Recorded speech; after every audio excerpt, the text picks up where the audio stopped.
Welcome to the 2015 Mayor's Barbecue for the Tri-City Chamber of Commerce. My name is Mike Hine. I'm the Executive Director for the Chamber. I want to do a quick shout out to some of our sponsors. And we're going to start out with our title sponsor, a new partner that's been involved for a couple of years, who's doing a lot of work in the community. It's Port Metro Vancouver. And I'm going to call him Peter Exotta to come on up and say a few words on behalf of the Port Metro Vancouver. Come on up, Peter.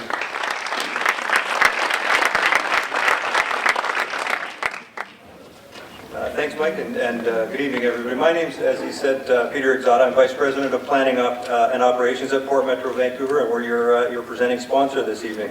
I'm delighted to be here and looking forward to a very exciting event. I'm pleased that the Port's not on the hot seat this evening, and look forward to the Mayor's answering some questions. I've spent about 20 years as a Tri-Cities resident, and it always kind of inspires me. We get the good fortune of going around to lots of communities in the Lower Mainland and talking to them about the Port's activities, and I'm always pleased with the welcome that we get from both the leaders of your communities and staff to talk to us about what the Port is doing. And I think most of you will agree that these three mayors work collectively together in a way that I think makes me as a Tri-City resident very proud. So take my hat off to you.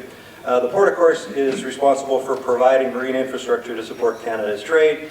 And while that drives a lot of direct benefit to the communities here, about 1,600 direct jobs, the bigger impact, of course, is in supporting our country, communities, and businesses right here in the Tri-Cities. The ones that are obvious, like Pacific Coast Terminals and maybe CP Rail, a very big part of what happens in Port Metro Vancouver, and we obviously work very closely with them. But it's a lot of the new businesses, guys like Kobe's Enterprises, who are an importer of liquor based right here in Port Moody, or long-standing companies like Coquitlam-based Oppenheimer Group that we have a long relationship with, and they import and export fresh produce from all over the world and based right here in the Tri-Cities. So it's a big part of what we all do collectively, and it's a part of our everyday life, and we appreciate the support and the opportunity to come here and support this event. Ready access to the global supply chain is obviously important to those businesses as they grow and thrive and prosper right here in the Tri-Cities. So on behalf of Port Metro Vancouver, I'm pleased to be your presenting sponsor and look forward to the conversation this evening. So thanks.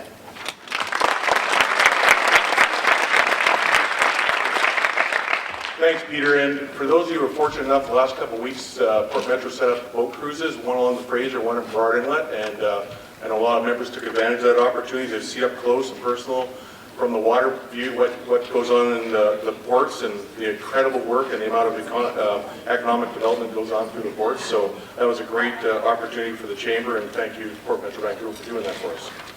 A couple other sponsors I just want to recognize before I turn it over here. So we've got a long, nice dinner for you afterwards, and I just want to recognize our sponsors for dinner was Earl's Restaurant, Christine Catering. We have Yellow Dog Brewery come on, providing some refreshments for you tonight, as did I'm Propeller Estates, Molly Minnie's Donuts, for somebody who wants donuts afterwards, Mr. Clay.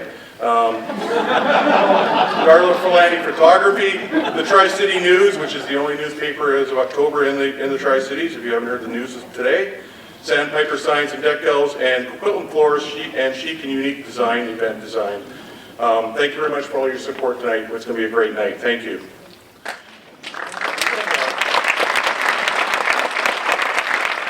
Last but not least, our MC for the evening, he was here last year, and by popular demand, we've invited him back. His mom wrote in and said, please bring him back. So we decided to do that. A lot of you know him as Dave.ca. We know him as Dave Shashara. Dave, come on up and do your thing. Thanks, Dave. All right, how's everyone doing here in the beautiful city of Port Moody? Cricket. Let's try that again. How's everyone doing this evening? Yeah. Okay, guys, sounds like the crowd that I'd have in Surrey if we were there. That's the response I'd expect. Let's try it again. Welcome to the Tri-Cities! There we go. And when Peter was talking there, he actually said, thankfully he's not on the hot seat. All three mayors in unison said, yeah, that's what he thinks. So, I'll set a fourth seat up here later on. And also, yeah, it's very sad that the Tri-City Now is actually ceasing publication in October. But just to correct Mike, there are two papers here, of course, the Tri-City News, and I see Lisa from Snapped, which is an awesome monthly publication as well. So it's very sad that the Now will cease to exist. But for all the other newspapers and media groups, CKPM as well here in the Tri-Cities. So thank you very much for continuing to cover events like this. So, coming to the stage in random order, as of October 19th, he will be the most popular politician in the Tri-Cities by the name of Moore. Ladies and gentlemen, until then, he's known as Mayor Greg Moore.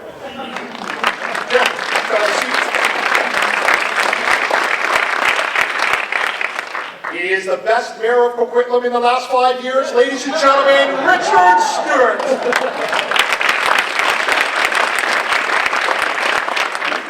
And a man who needs no introduction. That was funnier than the coffee joke. That was indeed. Ladies and gentlemen, Mayor Mike Clay. All right, gentlemen, welcome yet again to another Tri-City Mayor's Barbecue. And as we've done in past years, we've often had the MC read out a very long and boring biography of the mayors. That's usually the time we all go for smoke breaks. The funny part is none of us smoke. We just don't want to hear the biographies being read by the MC. This year again, we've asked the mayors to write the biography for another mayor. And we'll see how that goes here. So the first one here is for Greg Moore by Mayor Mike Clay. This will be good. And I'm actually just realizing I'm reading the unedited one. Mike gave me one and said, read this one. So this ought to go well, and I'm sure Mike will forgive me. Yeah, what can go wrong? All right, if you didn't know, Greg has a master's degree in business administration with an emphasis in digital technology, which is interesting, as his website is currently not functioning. But it's just a message that is posted following the election in 2014. So many of the facts here may be wrong, and please feel free to correct any mistakes. Most of this has been lifted from Greg's Tinder account, which is where all the good information does come from, so it's a wise move. Greg enjoys moonlit evenings and long walks. Greg Moore was first elected to council of Port Coquitlam in 1952. I'm thinking that's 2002, but off we go. Again, interestingly, the City of Port Coquitlam website does not include a history of mayor and council, so I assume he joined then-Mayor Lou Sikora at City Hall. I think I was Scott Young or maybe Mayor Travel Day, but close enough. After serving 2 terms on council, Greg was elected mayor in 2008 and re-elected in 2011 and 2014. Greg was also elected chair of the Metro Vancouver Regional District Board in 2011 and again in 2014, showing the respect he has from his fellow municipal elected officials, who see him as collaborative, inclusive, and an effective leader of change. Or he's the tallest mayor, and that's how they do all their elections at the MPRD. We look forward to Mayor McEwen from Anmore taking Greg's place next year. which makes sense, actually. Greg has a particular passion for public transportation, which he rides daily, and was the lead in the creation of the TransLink Mayor's Council 30-year vision and the 10-year financial plan developed in late 2014 in support of the provincial plebiscite. Don't shoot the messenger, folks. Sure, it was a great plan. I didn't have as much to say about you, sorry. Greg is also a champion of open government, increasing efficiencies and sustainable planning for the future. He has led the way on many new initiatives at the regional level, modernizing the way business is done, extending the value of regional infrastructure, and holding rate increases below inflation. This is like a love letter to Greg, actually, so with the Tinder. All kidding around, technology aside, Greg has also been a leader with Port Coquitlam in embracing technology, and is regularly posting updates to Twitter, Facebook, and other social media platforms, and actively engaging with residents online. Greg was born in Port Hardy, I think it was Port Coquitlam, but close enough, and currently resides with his lovely wife Sharon, I think it's Erin, and daughter Molly, I believe it's Madison, and his dog is named Molly, but nonetheless. There's a Molly in the house. So many Molly jokes, which I will not make right now, but the young kids get that. The Moore family have long been actively involved in their community, and indeed, this is one of the reasons Port Coquitlam has such an amazing sense of hometown pride and community. The city of Port Coquitlam is a fabulous neighbor for us in the Tri-Cities, and we value and appreciate the leadership and relationship with Greg, council, and the entire city team. Greg Moore, ladies and gentlemen.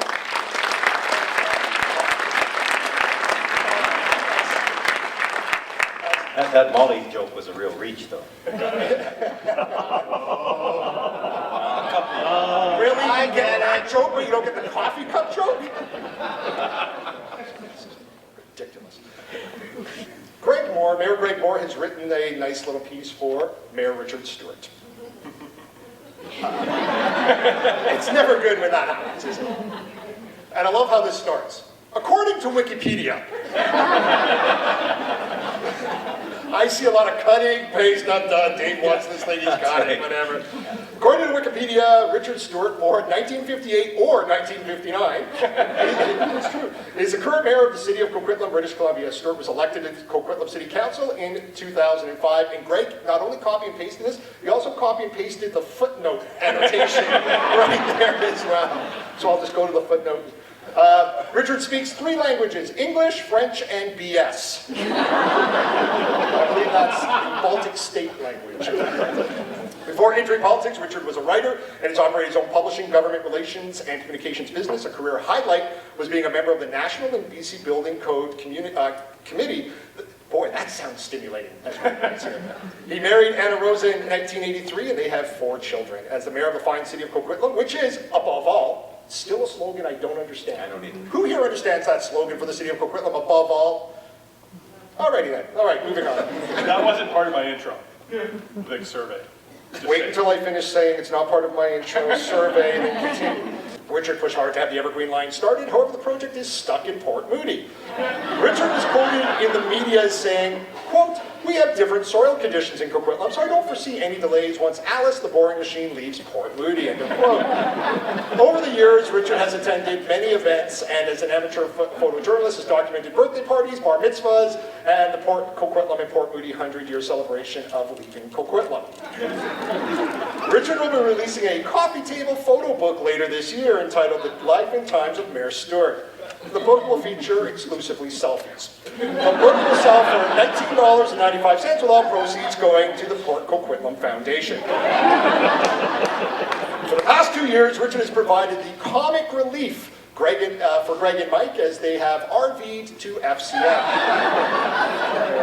Richard's famous line, "Just one more picture," has caused hours of laughter as Mike and Greg drive away. Ladies and gentlemen, Mayor Richard Stewart.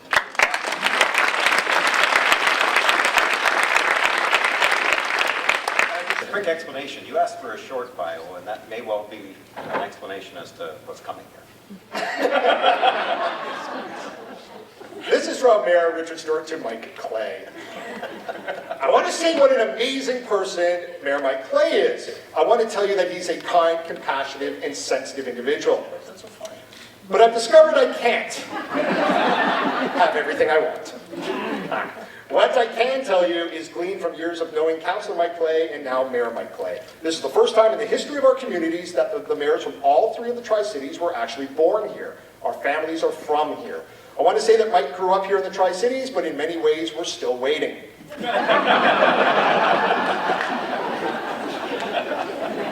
That's funny.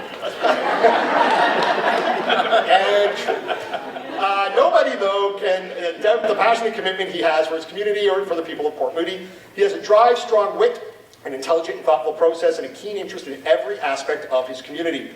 But so much of what I know about the real Mike Clay, and the real Greg Moore for that matter, was gleaned from 2 motorhome trips with the 2 of them, this year to Edmonton, and last year's marathon trip to Niagara Falls. Unfortunately, what I learned on the road about Mike and Greg has to stay on the road, unless someone buys me a drink. Ladies and gentlemen, Mayor Mike.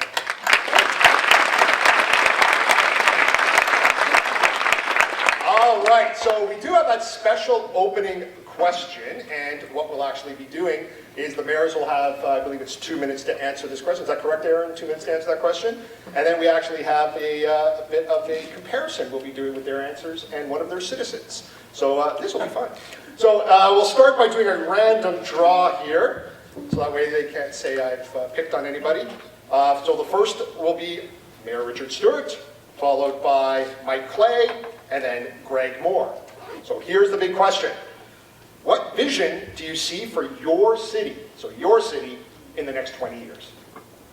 Mayor Richard Stewart. Okay. In 20 years, Coquitlam will have expanded quite significantly. It will expand it to include Port Moody and Port Coquitlam. Well, we've answered the amalgamation question. Good. It will also include Pitt Meadows, because you can't be a world leader without an airport. Its mayor will, of course, be Greg Perkins, who will have, in a bloodless coup, have taken over from me. But realistically, I think the Tri-Cities, Coquitlam in particular, will hopefully have a network of public transportation that really connects our various nodes of density. Because we as a community, we as a region across Metro Vancouver, have to figure out, in 20 years, we're going to be absorbing almost 1 million people. We're going to be trying to make sure that we maintain a quality of life here in Coquitlam, here across the region. And you can't do that by continuing to pave. You can't do that by ignoring public transit. This would have been a completely different answer if the transit plebiscite had been successful. It wasn't, and now we're challenged with essentially paving for 600,000 cars or finding some other solution. 600,000 cars would require us as a community to pave, just for parking 600,000 cars, we'd have to pave an area the size of Port Coquitlam. No, that wasn't a joke. There wasn't a joke. So I really think it's up in the air. The jury's out as to how we overcome that major challenge and maintain the livability of a community that I've loved all my life. Great, thank you, Mayor.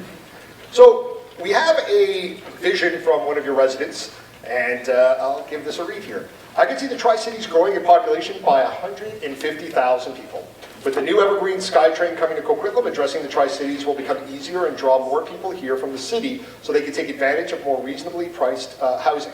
Historically and recent developments of high-density housing have been built around SkyTrain stations and have led to an increase in prices of real estate. Increased cost of housing pushes families and individuals with lower incomes further out to the suburbs away from transit. This is a particular concern to our welfare recipients, seniors, and students who rely heavily on the transit system. Do the cities have a plan to include all of those in need around us, or is the current infrastructure geared only to those of affluence? And this is by Paul McDonald, Ethical Waste Solutions of Coquitlam. And if you'd like to respond to that in, is it 30 seconds, Aaron? 30 seconds. Ready to go. That's all that you need. Yeah, it's a federal government responsibility. I think we need to look to the Port Metro Vancouver for answers. Yeah, I think. Peter, what's your answer? Because really, we're the, he's the one with the port. Coquitlam, we are challenged as a region, we are challenged as a community to make sure we're building into our assets the kind of support, the kind of infrastructure for people, for all of our people. This week it's refugees. Refugees are in the news because we have absorbed more refugees than most other cities in the province. And that creates, and refugees come with challenges, and many of them are socioeconomic challenges, and we've got work to do. And the same question to Mayor Mike Clay of the City of Port Moody. What vision do you see for your city in the next 20 years? You have 2 minutes. So I'll skip the joke about the 200,000 population and expanding our boundaries, because that's what I was going to say. Honestly, I'm glad that you said over the next 20 years, because in about year 18 or 19, I hope that we're cutting the ribbon on the Evergreen line. Yes. That's a bold statement. We'll have run it down the south at that point in order to make up the difference. Yeah, of course, everybody knows the reality is Alice, the TBM machine, is at the Coquitlam border, and it's looking over going, I want to stay in Port Moody, I really like it.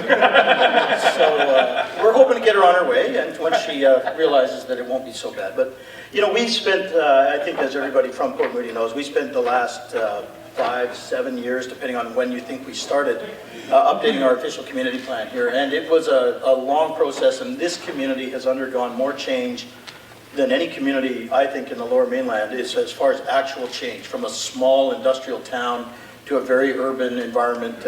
We've gone from single family to multifamily. We've seen a dramatic increase in traffic, and we were, over the last 2 Canadian censuses, 06 and 11, we were the fastest growing population by percentage in Canada. So we've changed a lot. And now some of that change people think has gone too fast. I think a lot of us agree. We kind of are taking a collective breath over the last couple of years. We're updating our plans, and now we're trying to implement those visions. And I think over the next 20 years, you're going to see exciting redevelopment of the waterfront, the mill and timber. People are here tonight, or the Flavel Oceanfront, it's called now. are here tonight. We've got still some redevelopment in Moody Centre to support that transit-oriented development and the SkyTrain coming through Port Moody. We have some plans that hopefully will give some regeneration to Moody Centre and support the small businesses. We're unique among the Tri-Cities, I think, that we have almost exclusively small independent business here.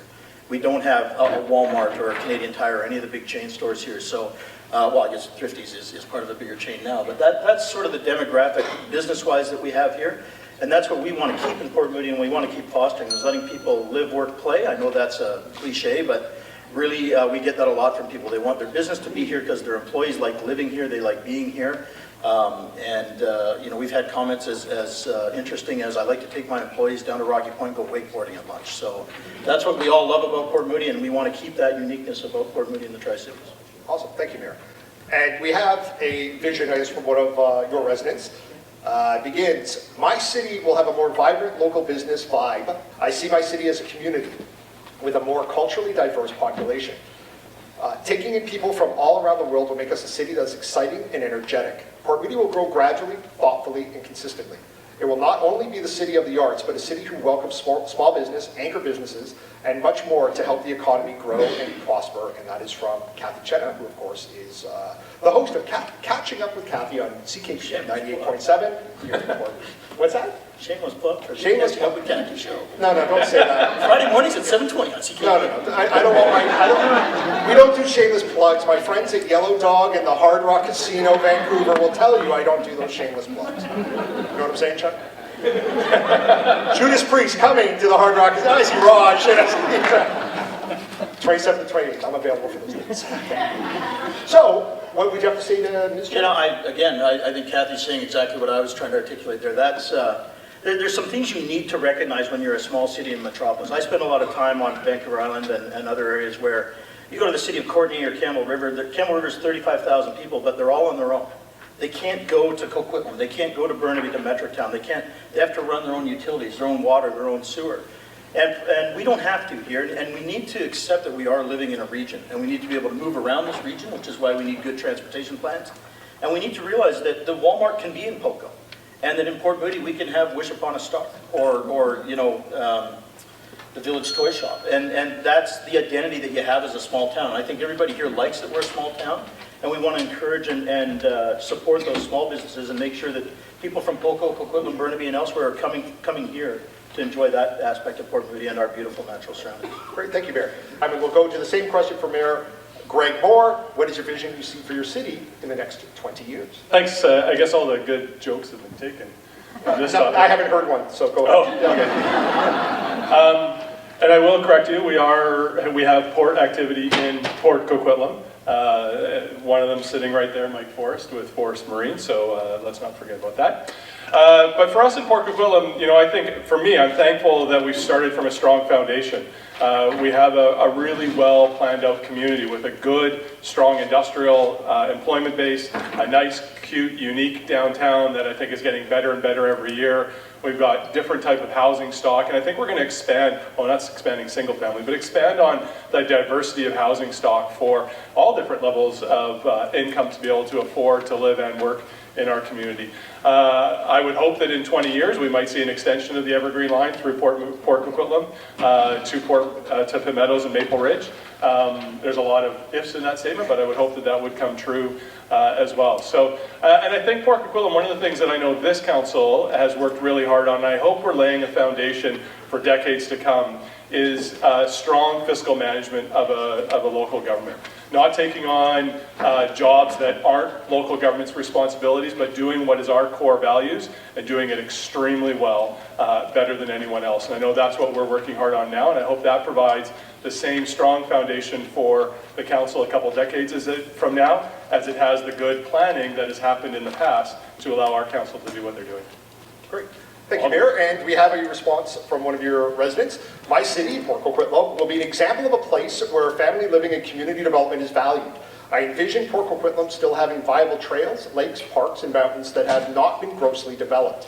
We will have free-flowing traffic, a strong network of businesses working within the Tri-Cities, and a community where people are invested in staying for their entire lives. We will have maintained investments in our infrastructure. We will be considered leaders there, that's what I think she meant, in ongoing efforts to reduce our carbon footprint. It will be a beautiful, fun, and safe place for people to live. That's a wonderful vision, and this comes to you from Mina Dillon from Mina Dillon Law Corporation in Port Coquitlam. What do you think of her vision, Mayor? Where are you going to put the lake? Yeah, I'm not sure where we're putting the lake in Coco, but I think we're talking the same language. Perfect. Awesome. Let's get to questions. Great. So if any of you wonderful folks have questions, please line up at the microphone. Failing that, I will have to ask questions or take one from my 13-year-old daughter who texted me and has a very pointed question for Mayor Moore. Talk to you what? Never mind, it's all good. Lisa, how you doing? Good, thank you. Good. Evening, gentlemen. As you know, I see you frequently supporting a number of organizations in the Tri-Cities at community events, but I'm just wondering how involved you are in the daily operations of your city. You could... Very. I think Twice you, as much as him. I try to run a region as well, so. I like how you use the word try. There's do and not to do. There is no try. I think what you see from us, because you see us at a lot of events that are in the evenings, and that's, you know, we're in our offices or out in the community all day long, you know, working away, and then you see us in the evenings. I don't know if there's a regular schedule for a mayor. I think, you know, probably for all of us, sometimes we'll be starting and having a breakfast meeting at 6 a.m. and finishing council at, well, these guys are much later, but 8 or 9 or 10, 11 o'clock at night is a pretty typical kind of day. Awesome. Does that answer your question? That sounds good. I just Mr. can't Clay, imagine Mr. finishing a Stewart? council meeting at 8 p.m. But, Anyone want to add to that? there is no schedule. There's no question about it. It is. We have two things. Coquitlam is significantly large, but we're also growing at very close to the same rate that Port Moody was growing for a number of years. And both of those create challenges for the council, for the staff, and for the mayor. All of that adds a burden, and of course we've all got families, so there's work to be done there as well. So, You're busy boys. well, not Mike. But we're loving every minute of it. I think, Lisa, that just to the contrast that, you know, there's 7 members of our council, and I'm one of them. And we all work very hard on the city business at council meetings and committee meetings, but the extension when you're the mayor, and this isn't to slight anybody on council by any means, but I mean, I was a councillor, now I'm the mayor. My workload went up a lot, but it's work that you love doing because we are out at so many events. But you're the voice and the face of the city, so I spend a lot of time regionally, I spend a lot of time with the media, I spend a lot of time getting invited to businesses and schools and other activities around the city, and they're all great, but you know, it's a lot of time. And not complaining, because I wouldn't give it up for anything in the world, of course, but that was the big jump for me when I went from being on council, where you were very busy on, you know, resolutions and committees and council meetings, to, you know, we spend a lot of our time outside of the walls of City Hall representing the city, which is great work, but can be exhausting. Great, thanks for the question. Thank you, gentlemen. Thank you. Go over to this other mic. Becca Helps from Port Moody. So Mike, this recent severe storm we had might be an indication of what we're going to face with climate change in the coming years. Would the city consider a district energy plan for power generation locally here in the kind of inlet core to keep our high density area powered if we were to have a larger, longer power outage? You know, we've looked at different options over the years. I mean, there's very few opportunities for a district energy plan here. Usually when you're doing a district energy plan, you're spilling some energy off of one and giving to another, whether it's from, you know, heat from a pool, your skating rink going to a pool or something like that. You know, power generation here, I wish the government wasn't talking about shutting down Burrard Thermal, which would power not only us, but the entire Lower Mainland in the event of power outages, if we lose that grid on a bigger scale. And that the tidal power and the other opportunities that we have for having power here. What concerns me is not about Port Moody, but that regionally that we're going the other way. The provincial government and Hydro are saying we're going to take all of the power generation out of the Lower Mainland, and we're going to bring everything down on 4 25 kV wires that are coming down from Site C or Mica. And now they all have to come through exposure to terrain and weather and things like that, where if you think this was bad, what happens if everybody is without power and it's days before, like they had in Quebec, days before you can get it fixed. That's what keeps me up at night more than just the local issues. So what can we do locally? Because we can't leave it up to the provincial government, unfortunately. And if you could do that in about 30 seconds, Mike, that'd be great. Yeah, we've got a $450 million plant on our shores of the North Shore Port Moody that they're shutting down. But what can we do? Can we stop that? Can we do something Well, else? I wish everybody would rally to the province like we've been trying to with council and get them to rethink that, because that's not a Port Moody issue. That's a region-wide issue, and I hope that people will. But, what's the alternative? We're not going to build a power plant. So, we need to... Why not? But I'll leave it there. Thank you. Great, that's a great way to end it. Why not? There we go. We'll answer that. How about during the barbecue? That'll be a great opportunity. Hello, welcome. Hi, Sean Lamb, Port Coquitlam. Every time I talk to you, Mayor Moore, I tell you what a great job you're doing. I live in the city, I work in the city, and I think it's one of the most livable cities in the region. I mean, you guys are way ahead when it came to green card pickup. It's a livable city with 4- and 6-story wood frame structures, no high-rises. The downtown's cute and awesome, and it works. I don't get any great Heritage is doing a great job downtown. Don't stop him. But Yeah, don't stop his brother from talking. Keep going. it's always dangerous when the guy comes out with a piece of paper. We do have more work to do in Port Coquitlam. Over the next 20 years, I see that our rivers and their inhabitants need more protection. Recycling waste reduction programs still need to be expanded. On a business side, we are open for business. You won awards as a city, but business licensing options need to be expanded to allow for the reality that home-based businesses need to be able to use a larger footprint of their own residences for business, as well as accessory buildings. Laneway housing is a consideration for residential as well. We look up north to, this is not for you, but we need schools up in Burke Mountain there. Ultimately, though, for me, what I'm here to talk about is, as a If community... you can kind of get to your question, I'm sorry, all that love you gave to Greg's cutting your time, so. Thank you. As a community that we're striving to be the most livable for families, we do have a problem, and it's not getting the attention it needs. In the Coquitlam River area, we have a high vulnerability index for kids 0 to 6. It's 43% of those kids have that. The regional average is about 30%. 10% is what is deemed as achievable and is the normal.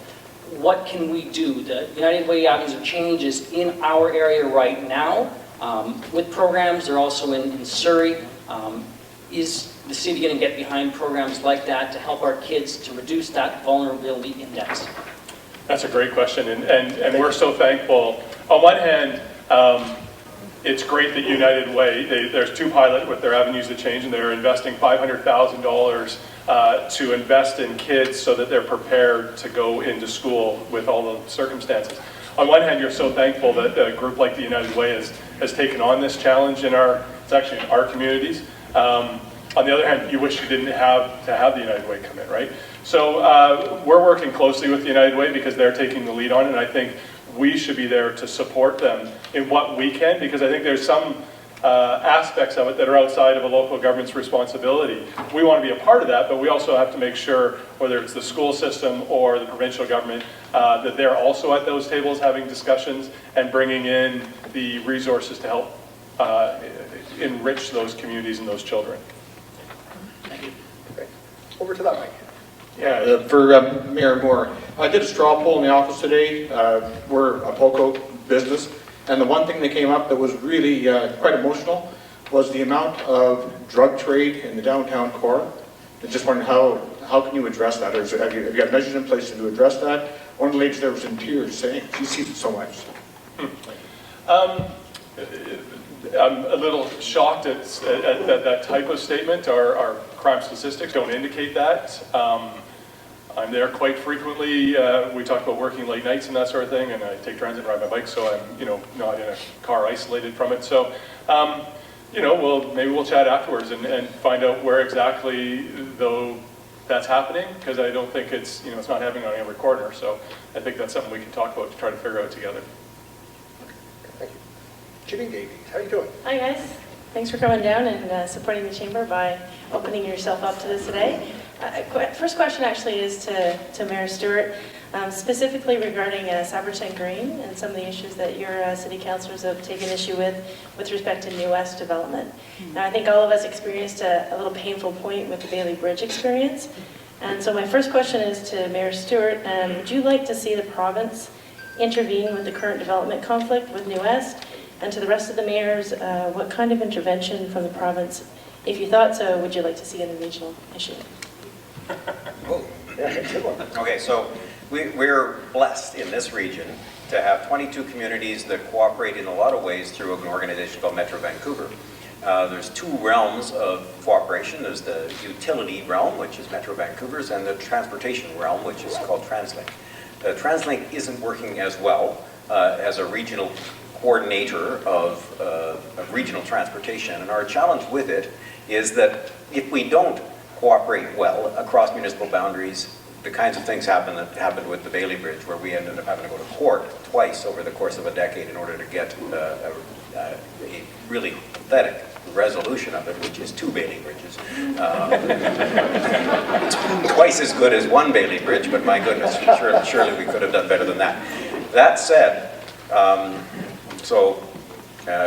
keep looking at my phone. My daughter was taken back to the hospital today, back to RCH, and so I'm going to be visiting RCH daily, and I know what I'm going to run into is this 20-minute, 25-minute wait to try to get, I can see it from where we're parked on Brunette, but we can't get there.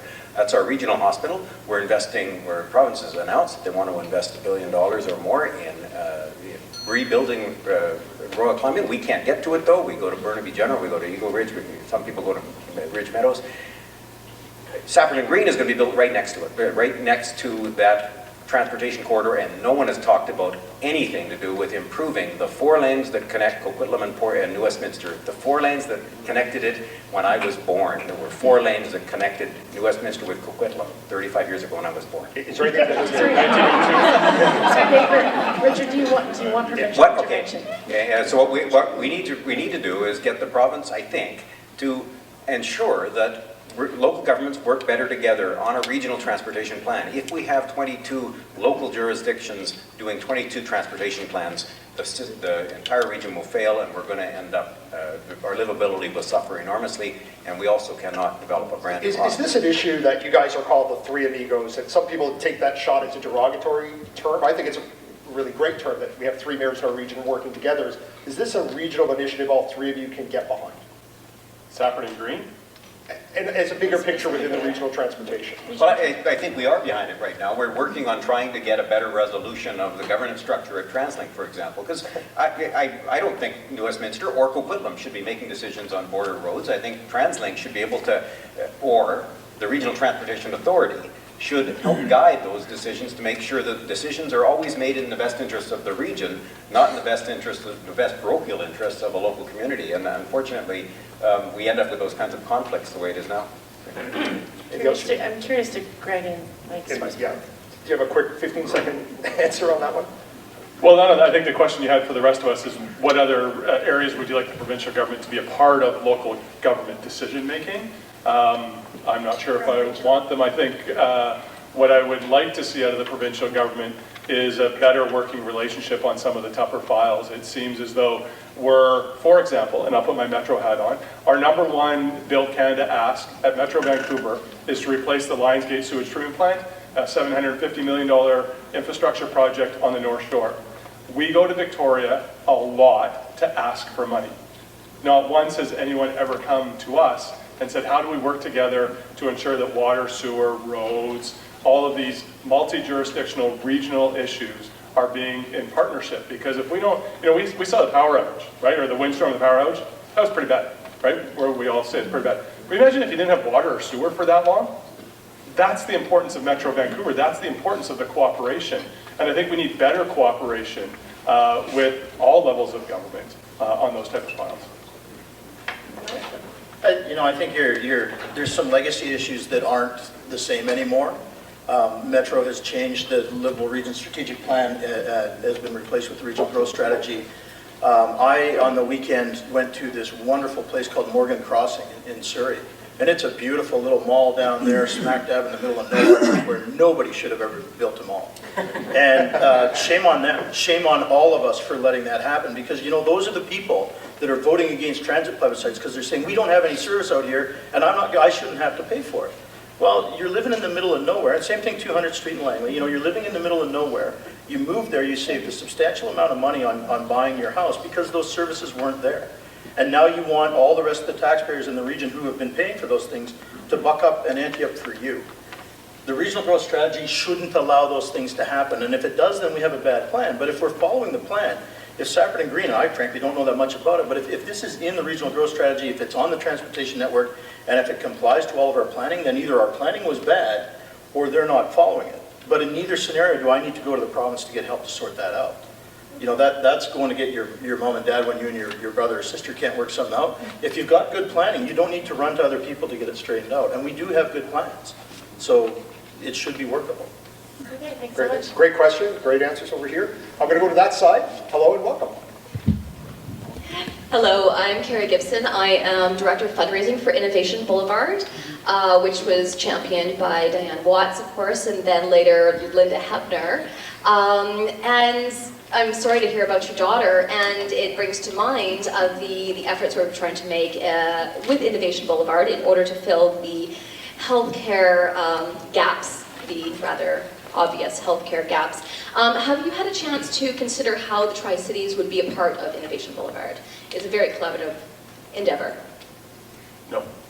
Honestly, I know very little about Innovation Boulevard, and what concerns me then is we now have another player in these markets trying to fill a gap that's left behind by probably the ministry not doing what they did or what people think they should be doing. And we get so many people coming to us that are in these marketplaces that we need to consolidate who's providing these services and look back at things like Riverview, which is providing, was providing great services for mental health issues in our region.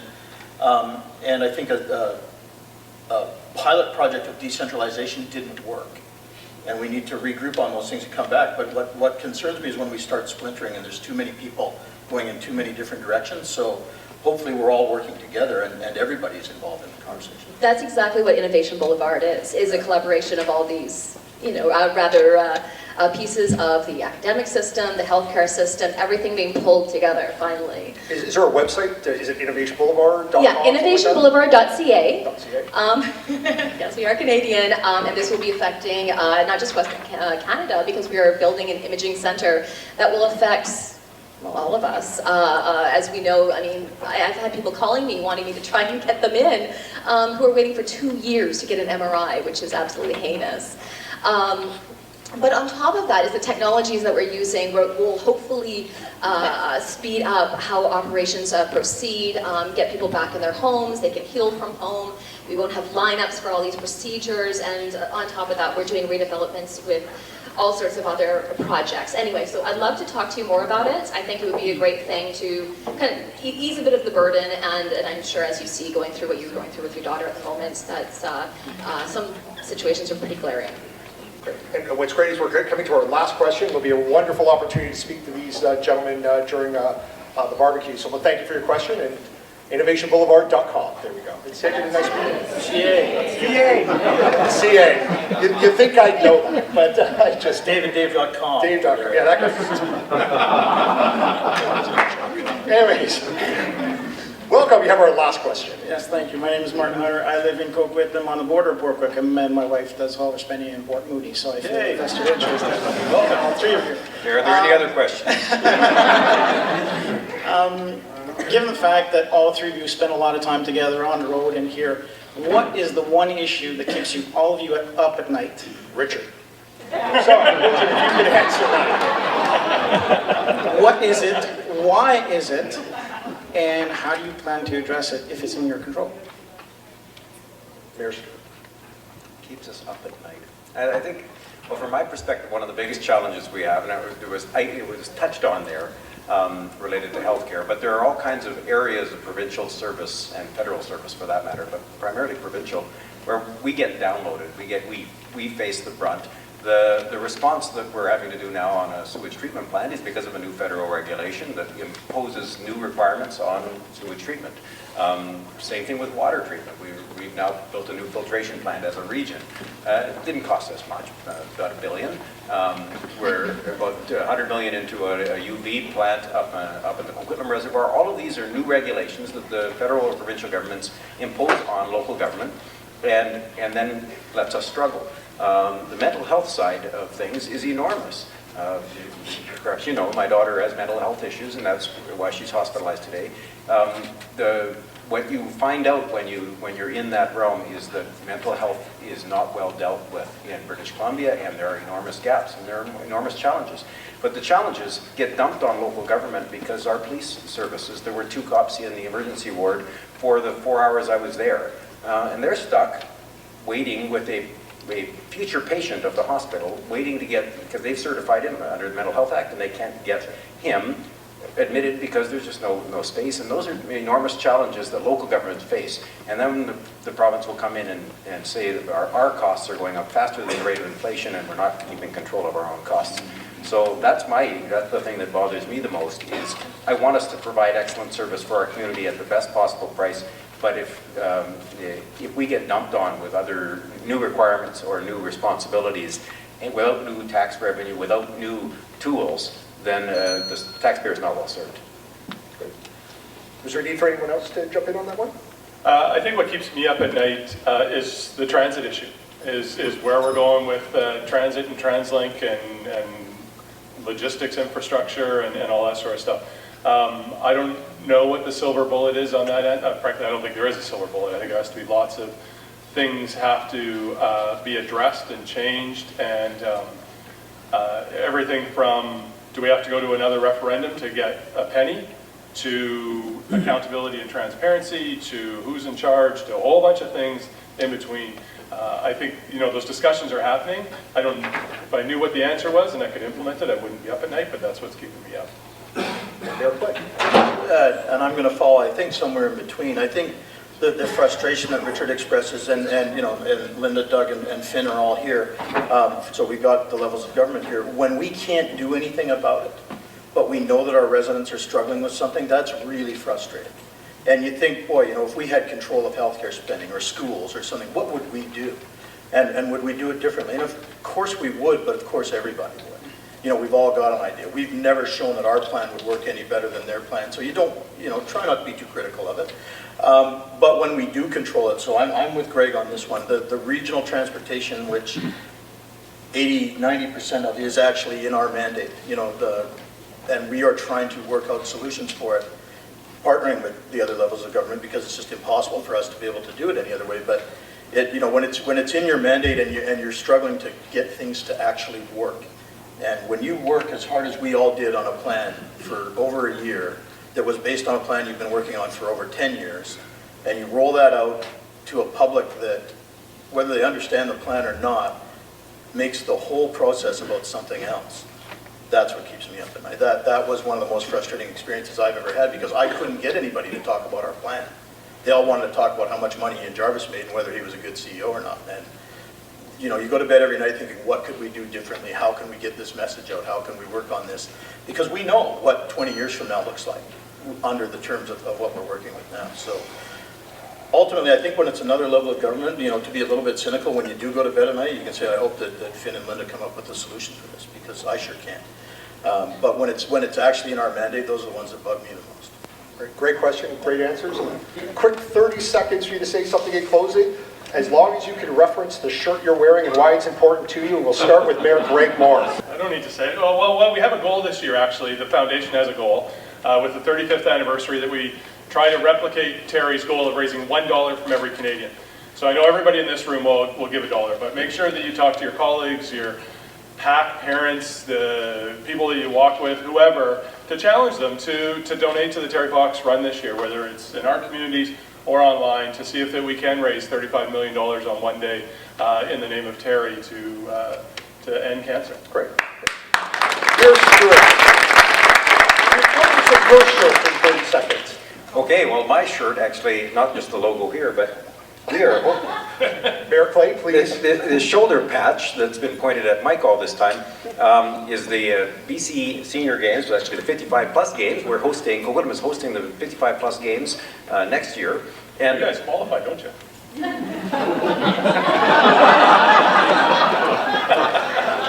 No, I don't, thank you. I can qualify, you can tell by the color of my hair.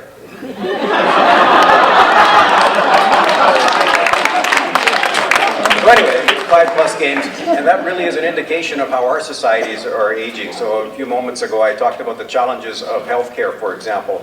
The challenges of healthcare are challenges we all face. There's not just the provincial government, not just the federal government, but all of us have to come to solutions because we're living longer. And we want our communities to be more active. We want to celebrate sport longer into their 60s and 70s. I just watched some of the games up in North Vancouver where an 88-year-old cyclist won something. And I ride a bike, but it's electric assist. And, so That's called a car. I really think that working together, we can challenge this and make sure that we have great, livable communities for decades to come. Awesome. And Mayor Clay, your shirt, 80s movies? Or,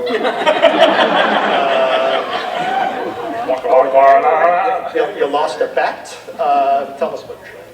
So there's a challenge when you have a 18-inch neck and 32-inch sleeve.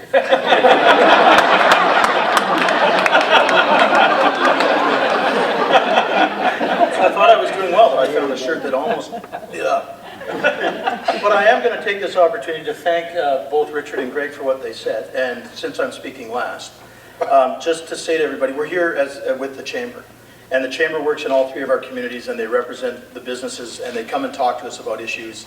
And I look into the audience, and it's so great that I know so many names of the people I see. I'm looking around, and I see people, Greg's here, and John's here, and John's here, and John's here. Oh my God, there's a lot of Johns here. I'm starting to think maybe I don't know everybody's name after all, but it's so great that we have this relationship with our local business community, because we want nothing more than our business community to be strong.